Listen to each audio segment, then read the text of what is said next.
Hello, welcome to the Scale Modelling Cafe. Welcome to this week's update from the cave. Maybe next week I'll be doing it from Saudi. Saw the surgeon yesterday, got the all clear to go back, and now just got to wait for the company's HR process to run its course. And as soon as they say I can get back, I can go back, then I'll be jumping on an aeroplane. So we'll just have to wait and see. So hopefully, maybe next week we'll be coming back from Saudi. We shall see. And then I can get back to the bench. Right, lots of news to talk about. But before we get onto there, a few bits and pieces to talk about what's been going on the channel. Clearly, the Qatari Spitfires all finished. So what I've been doing is re-editing some of the other videos down into a single project, putting it to music and putting it out there. Last week's was the Key 84. Seems to have gone down well. Some nice comments back on that. Interesting that quite a few people have said they like the music. One or two people said in no uncertain terms that they didn't. Clearly you can't please everybody. But the advantage of these videos is if you don't like the music, mute it and stick your own music on. Because there's no narration or anything like that. It's just me making the models to musical background. I thought I'd just go and do that just as a kind of as a filler, but they seem to be quite popular, and there's going to be more coming. So there's another one on Sunday.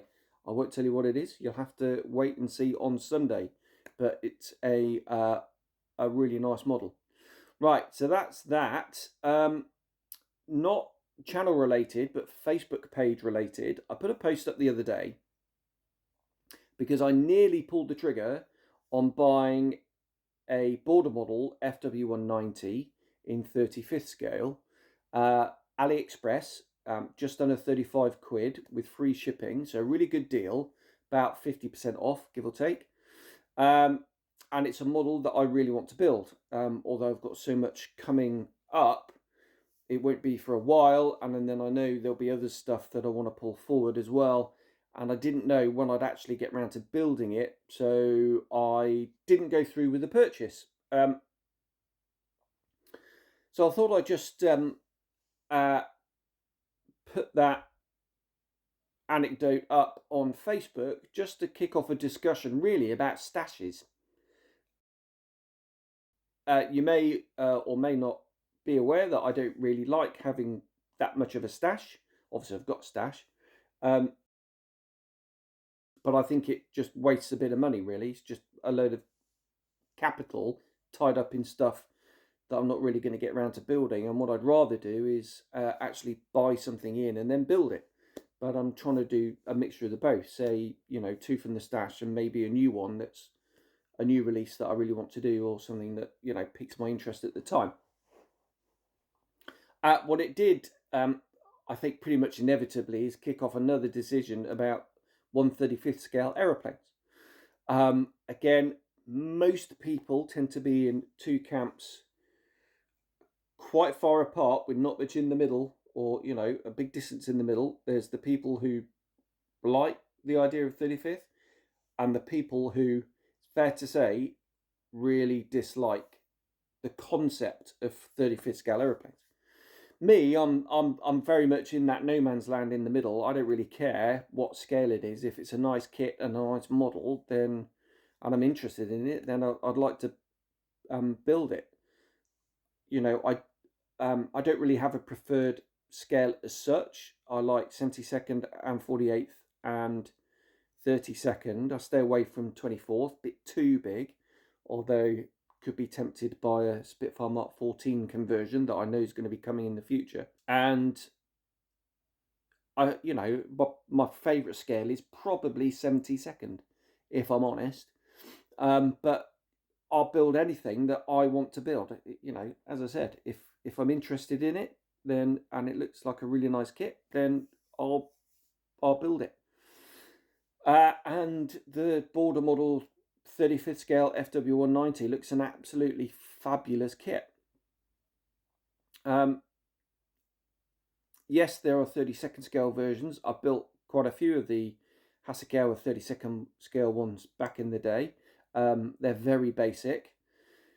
There's the Zukimura one, which is arguably is over-engineered, and possibly the border model and the Zukimura kit are on a par, detail-wise. And yeah, they're just ever so slightly smaller, the 35th scale ones, and I think it's a really nice scale. Obviously, clearly the advantage is there if you want to build a diorama around these things with some vehicles. I think you easily get away with 32nd scale figures. They'll just be slightly taller. I don't know what the average height on a 32nd scale figure is, but I'm sure they're all slightly different anyway. But there you are. And I thought maybe we could continue the discussion down here. What's your thought on 35th scale? I have done a video on this already in the past. And if I can find it, I'll stick a card at the end so you can go and watch it. But it'd be interesting to get your thoughts. Let's continue that discussion from the previous video. What's your thoughts rather on 35th scale for aeroplanes? There we are. It'd be interesting if Border come out with some 32nd scale like airfield equipment vehicles, tow trucks, jeeps, that kind of thing. Kugelwagen in 32nd scale. That may be interesting, wouldn't it? Right, there we go. So I thought I'd mention that. Right, I'm looking down here because a lot to talk about in the news. Firstly, Scale Model Shed sadly is having a closing down sale. I think the chap's called Andy. Set up his model shop a few years ago, and really nice little place it looks like, not far from where I used to be based at Yeovilton.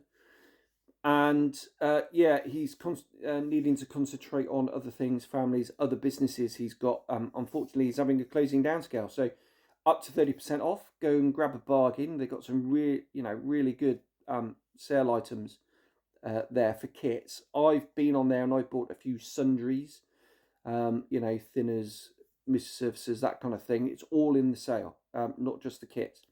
So pop over there. Oh, I also bought 2 satin varnishes from VMS, the big 100ml bottles. I don't mind having a stash of that stuff because it's amazing. And who knows when, they might stop making it in the future. You never know. So I'm stocking up on that slowly. So pop over to the Scale Model Shed. He's also a YouTuber with a brilliant channel and some fabulous builds. Hundreds of thousands of views. I'm not surprised. Lovely model and videos. Right, that's that. Onto the kits then. Airfix have released their Hamden in 72nd scale in the classic range. I remember building that as a kid, and I remember gluing the tailplane on upside down. What's this hole in the top for? I was like, oh no, it's for the bloody tail wheel, isn't it? So I remember doing that. Anyway, there's a part of me that thinks the reason they've released this is because at some point in the near future, they're going to be doing a new tool, Hamden, in 72nd scale. That's complete conjecture. I've got no insider knowledge at all. Airfix chaps, if you're watching and I've hit the nail on the head, I'm sorry, but it's not a plot spoiler. It's just a guess. Are they releasing this to get one final squeeze out the classic molds? Because I'm sure it's going to be a popular kit from what I've seen online. Before coming up with a new tool one in a few years' time. Who knows? But anyway, that's out. I was tempted. And then I thought, no, I'm going to wait for a new tool. Company I've never heard of, Transport Wings. I've done a really interesting subject. Completely out of the ordinary, and it's a 1/32nd scale Comet cockpit section. Obviously, Hong Kong Models and Border have done the nose section of the Lancaster, but to have a Comet airliner, I think that's really cool. Something that's well out of the ordinary. I just came across this and thought I'd pass on the information because I think that's really interesting. That I put the sort of Hanets thing on there because there's some gouge up there, so you can pause it, zoom in, and read that if you want, or go to the Hanets website and read the gouge for yourself. But yeah, really interesting concept that, and I'm wondering if they're going to do some more. VC10 would be nice, wouldn't it? Right, Armour Hobby have released their PSP section. They're out now, and they look really good. And I'm probably going to get a few of these. I've got a few Mustang projects coming up. You can see their marketing material. They've got their Mustang on it, so you can see the sort of naked part, if you like, and then it painted and weathered, so see what's possible. And I think that's a really neat way of displaying your models, actually, is PSP. So yeah, kudos to Armour for bringing those out. Thank you very much, and I'll no doubt be getting some of those. They're also doing some 3D printed diorama accessories to go with it. So things like, you know, wheel chocks, fuel drums, trussels, bits and bobs like that. Standard kind of dispersal detritus, if you like. Yeah, 3D printed stuff. So yeah, that's cool. So well done to them. Right, some exciting new kit news now coming out of Hong Kong Models. They have announced an A20. I think it's the B or C, I'm not entirely sure. But yeah, a Havoc / Boston. Looks like the earlier Birdcage nose. And I hope it is, because that's my favourite version, you know, without the turret, just the gunner with the free swinging guns. And in 48 scale, which is arguably going to be really much more popular than 32nd scale, even though that looks like a stunning kit. 32nd scale bombers I'm a big fan of, but to have that in 48 scale is really very, very cool. And I'm probably going to get that, if I'm honest. Excuse me, I need a sip of water. So yeah, no idea about prices or when that's coming. Probably around about the same price as the P25, I'd have thought. Talking of which, they're also doing the PBJ, which is the US Navy version of the B25. And yeah, I've got a feeling that Edward are reboxing the B25 sometime in the middle of next year. I seem to remember that from the video I put out. And they normally do Overtrees with their special editions as well. And I'm probably going to go down that route because I really quite fancy a 48 scale B25, especially that kit, because it looks lovely. Although, yeah, the other day I did finish riveting my Airfix 72nd scale one. I must get around to doing that at some point. But yeah, two really cool kits coming out of Hong Kong Models. Right, and the last one, right, Trumpeter. So they've produced some, they went to a model show, I think it was in Japan. I think it was the same one that Armour Hobby announced, the Key 43 actually. Photos taken at that event of test shots of the battle, which is due out imminently, and the Barracuda. Really exciting to get a Barracuda. Obviously the battle is coming as well, but standard trepidation, because it is Trumpeter Hobby Boss, who, it's fair to say, got a certain reputation of buggering up British subjects. They can do a really good job.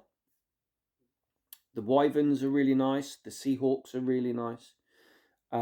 Albacore is less nice. Firefly has issues with it. The Fulmer that I built is a really nice kit, but it does have some accuracy issues, not least with the clear parts. So, right, let's talk about the Barracuda first then, because that is the new announcement that we didn't know was coming. I put up pictures on Barracuda Studios, Roy's page, and yeah, it's not that the Red Line Brigade come out. I always take the mick out of the Red Line Brigade, but they can actually be very useful. because it's Barracuda Studios page, it was all very polite. I didn't see any red lines, but a discussion was had about the accuracy, and specifically the glaring one looks like the windscreen is far too short. Should be about twice the height, and that obviously throws the sliding portion off. And unfortunately, with the Barracuda, that is such a focal point. When it was pointed out, it looks a little bit silly, I think, which is a real shame, but really difficult fix. Which leads me on to the battle. So I'll put some close-ups up here of the battle, and they've done the same as what they've done with the Fulmer, and that is it's much too square. Now the Fulmer, the canopies on that is actually really quite thick. So you had the material where you, and I did exactly this and reprofiled it, and all right, it's a little bit scary taking a file to clear parts, but polishes up nicely, and then not too difficult to restore some of the surface detail. The baffle, as I said, same problem, too square, but it looks thinner plastic. And is there going to be enough material to do the same, to reprofile it? I think maybe not. So I sent a message to Ali at Aircraft, because I know that Ali has produced some clear resin canopies in the past, and they're still up there for sale. And I said, look, would you be interested in doing this? Because I think it could be quite popular. He asked me if I was getting an advance copy, and sadly I'm not. I'm waiting like everybody else for retail, for it to come from the distributor out to the retailers and then out to us. So he's going to do the same, and he's going to look at it, and he may well do a clear resin canopy replacement. What I'm going to do is I'm going to get the kit, I'm going to see what I can do with it myself, and then I'm going to glue the canopy on the main section with some sort of white glue thing, so I'll be able to tease it off and replace it with the resin one if Ali's going to do one. And I hope he does, because I think that'll make, again, a big difference. It's almost like Trumpeter have done the moulding from just 3-view drawings and not looked at any photographs at all, which is a real shame. But there we are, and that brings us to the end of the news, and therefore that brings us to the end of this particular edition of the weekly update. Yeah, so quite a long one, but then lots of stuff in the news and lots of cool stuff to talk about. Right, the next one of these might be here in the cave, or it might be in Saudi. And as soon as I get to Saudi, well, A, I'm going to go back to work, and B, I'm going to get back to the bench, and I'm going to start with that Spitfire Mark 12, because I'm really looking forward to that. Right, there we are. I'm going to stop waffling now. I'll leave you to the rest of your day and the weekend, and I'll see you soon. So, cheers, bye-bye.